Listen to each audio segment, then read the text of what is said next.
पश्चिम बंगाल के हावड़ा में आज पुलिस प्रशासन अलर्ट मोड पर है। चप्पे चप्पे पर नजर रखी जा रही है।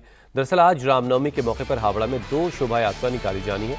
एक विश्व हिंदू परिषद की तरफ से तो दूसरा अंजनी पुत्र सेना की तरफ से। पहली यात्रा निकलने की अनुमति पुलिस से मांगी गई थी, लेकिन पुलिस ने जब रूट बदलने को कहा तो मामला कलकत्ता हाईकोर्ट पहुंच गया।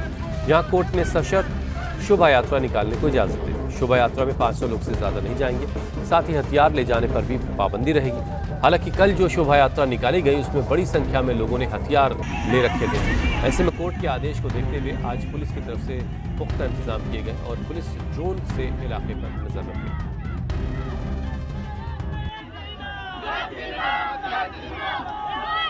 तो ये हावड़ा की तस्वीरें आप देख रहे हैं। कल भी एक शोभा यात्रा निकली थी और आज 2 शोभा यात्राएं निकलनी है।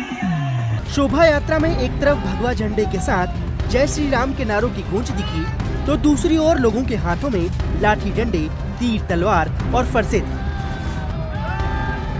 पश्चिम बंगाल में अगले महीने चुनाव है। ऐसे में माहौल पूरी तरह गरमाया हुआ है। आज रामनवमी है, जिस मौके पर हावड़ा में रामनवमी की शोभा यात्रा निकलेगी। ऐसे में पुलिस प्रशासन पूरी तरह अलर्ट है। आज हावड़ा में रामनवमी के 2 बड़े जुलूस निकलेंगे। पहला अंजनी पुत्र सेना संगठन शोभा यात्रा निकालेगी, जो सुबह 8:30 बजे से दोपहर 1 बजे तक निकलेगा। दूसरी विश्व हिंदू परिषद की रामनवमी पर यात्रा निकलेगी, जो दोपहर 3 बजे से शाम 6 बजे तक होगी। 2 शोभा यात्राएं निकलेंगी यहाँ पर शिवपुर बी गार्डन इलाके से, और एक बी गार्डन से निकलेगी जो कि बीएचपी की है। दूसरी है अंजनी पुत्र सेना जो है यहाँ से आपका काजीपाड़ा से निकलेगी। और दोनों जनरली पिछली बार लास्ट टाइम सबमर्ज करके चली थी। इस बार उनका दोनों का टाइमिंग अलग अलग है, माननीय उच्च न्यायालय से जो दिया गया है। तो दोनों को कवर अप करने के लिए हमने पुख्ता इंतजाम किया हुआ है। बाहर से भी सीनियर ऑफिसर्स का डिप्लॉयमेंट यहाँ पर है। करीब हम लोग 2 डीआईजी रैंक के ऑफिसर और एसपी रैंक के ऑफिसर हम लोग यहाँ रहेंगे, स्वयं रहेंगे। और आगे से हम लोगों ने पूरे इलाके का निरीक्षण कर लिया है। ड्रोन आदि का इस्तेमाल किया गया और आशा करते हैं इस बार कोई समस्या नहीं होगी। शोभा यात्रा को लेकर कलकत्ता हाईकोर्ट ने आदेश दिए हैं। आदेश में कहा गया है कि शोभा यात्रा में हथियारों के प्रदर्शन की कोई जगह नहीं होगी। शोभा यात्रा में 500 से अधिक लोग शामिल नहीं हो सकेंगे और डीजे की जगह छोटे स्पीकर की अनुमति दी गई है। हालांकि कोर्ट के नियमों की अनदेखी देर रात ही देखने को मिली, जब हावड़ा की बानीपुर में सैकड़ों हिंदू शोभा यात्रा में शामिल हुए। 8 किलोमीटर लंबी इस शोभा यात्रा में राम नाम की गूंज के साथ लाठी डंडे, तीर तलवार और हाथों में कई हथियार भी देखने को मिले। वो भी तब जब शोभा यात्रा में किसी भी शस्त्र के ले जाने पर रोक लगाई गई थी। हम लोग का जितना भी भगवान है सबका हाथ में अस्त्र है, तो हम लोगों को कोई अस्त्र नहीं लेंगे। धर्म को रक्षा करने के लिए हम अस्त्र तो जरूर उठाएंगे। जब हम लोग से कोई लड़ने आएगा तब इसका यूज किया जाएगा। अभी कोई लड़ने आ रहा है क्या? नहीं, अपने लिए आत्मरक्षा के लिए रखना पड़ेगा। ईद में, मुहर्रम में वो लोग अपना हथियार निकाल के दिखाते हैं हम लोग को। हम लोग कुछ बोलते नहीं उस समय, तो ये जस्ट हम लोग दिखाने के लिए कि उनको हाथ चलाने के लिए, तो हमारे पास भी हाथ है। हमारे हाथ में छुरी नहीं पहने हम लोग। बंगाल में जंग का ही जरूरत है, तलवार की जरूरत है। हाँ 100%। ये तुम्हारा नया तलवार है? हाँ 100। इसमें देख रहा हूँ मैं जंग लगा हुआ है। तो जंग लगा हुआ का तो जरूरत है, बहुत दिन से हम लोग संभाल कर रखे थे। सबका हिंदू का घर में तो तलवार रगना ही है, लाठी तलवार रगना ही है। चेंज तलवार से होगा या बोट से होगा? सब कुछ चाहिए, सब कुछ। आज शोभा यात्रा के दौरान चप्पे चप्पे पर पुलिस तैनात रहेगी, सेंट्रल फोर्स तैनात रहेगी, क्योंकि बंगाल चुनाव के चलते शोभा यात्रा में हिंसा की आशंका है। दंगा भड़क सकता है। ऐसे में प्रशासन कोर्ट के निर्देश का पालन करेगा।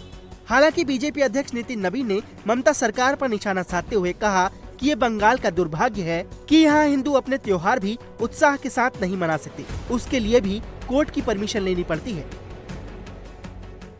जिस बंगाल को उसके सांस्कृतिक विरासत के लिए, भारतीय संस्कृति के लिए, और जिस बंगाल की पश्चिम बंगाल की संस्कृति ने पूरे देश को एक सूत्र में बांधा, आज हमारे यहाँ नमाज पढ़ने का इजाजत मिलता है, पर माँ की पूजा करने के लिए पंडाल का अनुमति हाईकोर्ट से लाना पड़ता है। ये दुर्भाग्य है। और माँ का आशीर्वाद मिलेगा तो निश्चित रूप से हम सभी एक सोनार बंगाल, अपना पश्चिम बंगाल को विकसित बंगाल बनाने का आशीर्वाद माँ से मांगा है।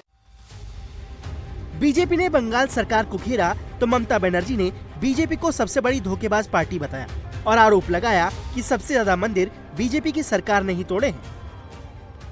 मंदिर तोड़ा था आपने, दिल्ली का काली मंदिर कौन तोड़ा था? आप क्या धर्म का बात करते हैं?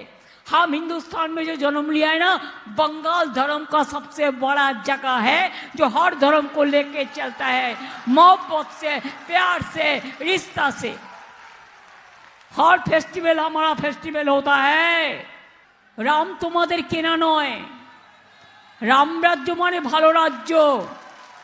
তোমরা তো এক একটা যা আছো, তোমরা মানুষকে মেরে ফেলো, গুন্ডা গদ্দারি করো, হামলা করো, মানুষের অধিকার কেড়ে নাও।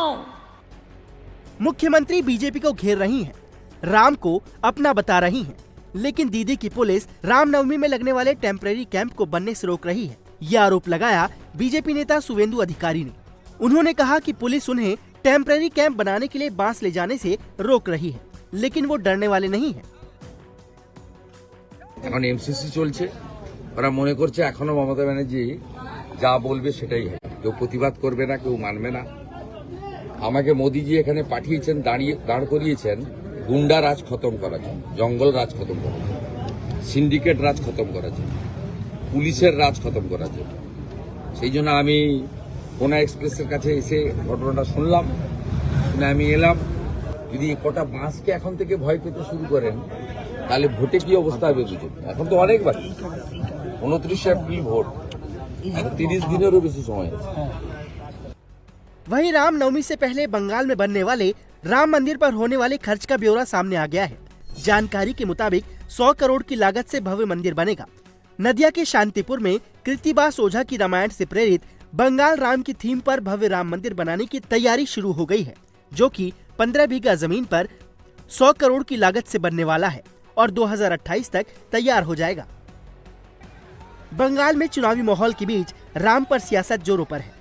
हालांकि आज प्रदेश में निकलने वाली शोभा यात्रा पर सबका फोकस रहेगा, क्योंकि देर रात निकली शोभा यात्रा की तस्वीरों को देखकर नहीं लगता कि लोग कोर्ट के आदेश का पालन करेंगे।